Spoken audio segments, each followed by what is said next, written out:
League of Legends lore can be long, so I'm doing a quick, under 60 seconds, interesting lore facts only about champions. Let's do Azir. Azir was born in Shurima. He was the last son of the current Emperor of Shurima, and he had many brothers, so he was never in line to be the next heir. However, his brothers got assassinated when they went on an expedition, and the next in line to become the heir was Azir. When Azir was younger, he met a slave with no name. Now for context, him and the slave became really good friends, but in those times, slaves were not allowed names. However, Azir named the slave Xerath. Then later on down the line, the current emperor kills himself out of grief due to his wife dying in a storm. And I want you to take note of what are the chances of all the brothers and the current emperor dying so that Azir can take the throne. I will come back to this at the end of the video. So, in Shurima there is something called the Ascension Ritual. Basically a ritual that makes someone super overpowered and strong. And the ritual's only meant to take place when Shurima is under threat. But Shurima at this point was very strong and prosperous. Xerath, who Azir considered a brother and very loyal, convinces Azir to take the Ascension Ritual early. And Azir agrees because Xerath knows how badly Azir wants to expand his empire, and Xerath tells Azir that he can do this by taking the ritual early. A bit of background, Azir didn't want to conquer the world to control everyone, he just genuinely believed that the advancements in Shurima could actually benefit everyone. Basically his intention was good. Now, Azir and Xerath enter the room to begin the Ascension.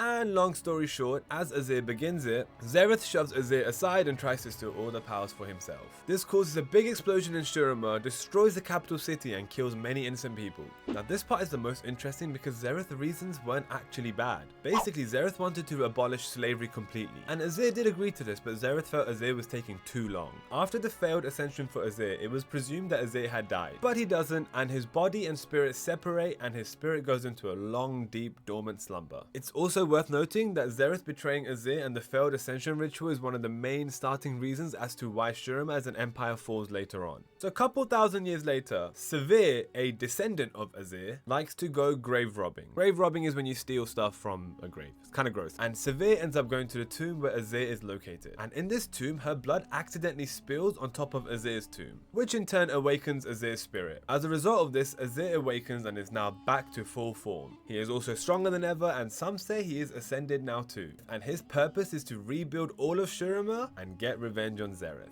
I'm going to give my own take on this, and my first question is, I theorize, was Xerath behind all of Azir's brothers dying and the Emperor dying? Because what are the chances every single brother died who's older than him and his current dad so Azir becomes Emperor? Maybe Xerath wanted Azir to become Emperor so he could do him dirty from the beginning. What do you think of that? And I actually don't think Xerath is that bad. And my logic for this is, all of his life he's been a slave, and he has been seeing how slaves are treated in Shurima. And obviously he doesn't care about the capital city going, because in the capital city is where all the rich people live who treat the slaves badly. I'm not saying Azir is good to kill many people, but I can understand why he does what he does out of anger. What do you think about that? Thank you for watching. If you enjoyed the video, a subscription does help the channel quite a lot, and I hope you have a good day.